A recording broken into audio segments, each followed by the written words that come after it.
দেখুন, নেতৃত্ব মানে জামাতের মধ্যে এটা আছে, কিন্তু অন্য দলের মধ্যে আমি দেখি না সেরকম। গণতন্ত্র মঞ্চে সবাই নেতা, শফিক ভাইকে সবাই মানে, এটা নিয়ে কোনো তর্কাতর্কি আমি কখনো শুনিনি। খুব বেশি প্রস্তুতি এখনো নিইনি, নির্বাচনী ওই স্কেজুলটা পেলে তারপরে আমি মুভ করতে শুরু করব।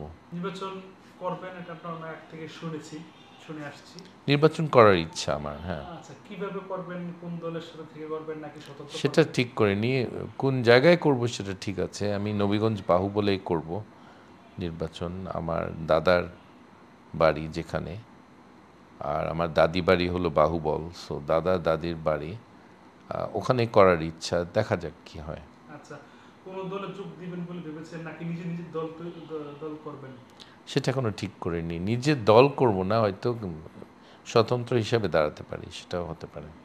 আচ্ছা, এমনি প্রত্যেকটা প্রার্থীকে তো একটা প্রশ্ন করাই হয়, বা প্রার্থী নিজেও সেটা বলে থাকেন যে ভোটার বা জনগণ আপনাকে কেন চাইবে বা কেন আপনাকে ভোট দিবে। তো এই প্রশ্নের জবাবে আপনি কি বলবেন, বা আপনি ওই আপনার এলাকার জন্য কি করতে পারবেন? তারা আমার আমার গুণে আসলে অনেক ভোট পাবো না। আমার বাবাকে অনেক পছন্দ করতেন মানুষে, আমার বাবা কি করেছেন এলাকার জন্যে লোকের এটা ধারণা আছে। তারা আশা করতে পারে যে আমিও সেই কাজগুলি, অসমাপ্ত কাজগুলি আমি সমাপ্ত করব। তারা এই আশায় আমাকে ভোট দিবে। আচ্ছা, আপনি যে কয়েকটি দলের সাথে ছিলেন আবার সরে আসছেন, তো এটার কোনো ইম্প্যাক্ট পড়বে কিনা আপনার নির্বাচনী এলাকাতে? আমার মনে হয় না, তারা এসব নিয়ে বেশি খেয়াল করে না। ঢাকার ঘটনা, এগুলো গুরুত্বপূর্ণ না। আচ্ছা, এমনিতে আদৌ সম্ভাবনা আছে কিনা আপনি বিএনপিতে যুক্ত হওয়া? হ্যাঁ, সবসময় সম্ভাবনা আছে। বিএনপি জামাত কোথায় যায় এখনো ঠিক করিনি। আর এখন নির্বাচনকে ঘিরে যে প্রশ্নটা বা যে বিষয়টা আলোচনা আছে সেটা হচ্ছে ইসলামিক দলগুলোর ঐক্য। এই বিষয়ে আপনি কি বলবেন? আমার তো মনে হয় না তারা সেইভাবে ঐক্যবদ্ধ। জামাত পৃথক, আর বাকি ইসলামিক দলগুলি হয়তো ঐক্যবদ্ধ হতে পারে, কিন্তু বাংলাদেশে নেতৃত্বের প্রাধান্য, নেতৃত্বটাই গুরুত্বপূর্ণ, এবং কেউ কারো নেতৃত্ব মানে না। এটা আমি নিজেই দেখেছি। গণতন্ত্র মঞ্চে সবাই নেতা, 6 জনের মধ্যে 6 জনই নেতা হতে চায়। সো এগুলো বাংলাদেশের খুব বড় সমস্যা।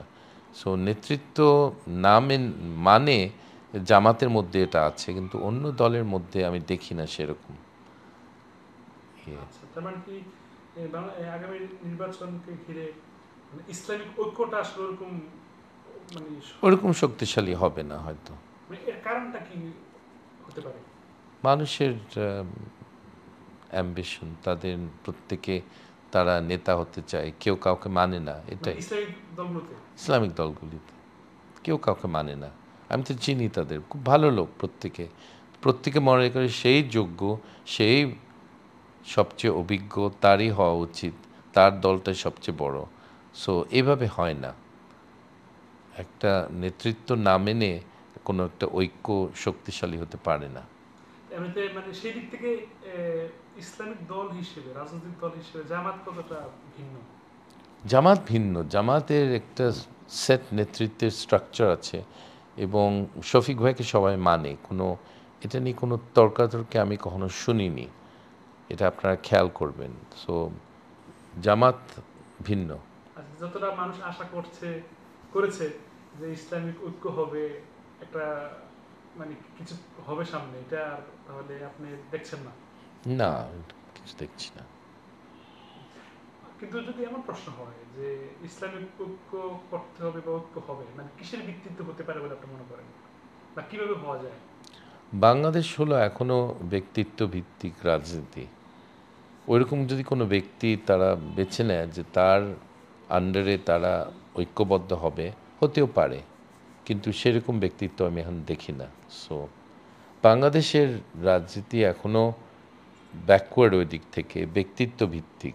এটা আইডিওলজি ভিত্তিক না, নীতিগতভাবে লোকে একটা দিকে যায় না। এটা ব্যক্তির উপরে পুরোপুরি তারা মানে ফোকাস করে। সেজন্যই পারিবারিক এই নেতৃত্ব লোকে মেনে নেয়।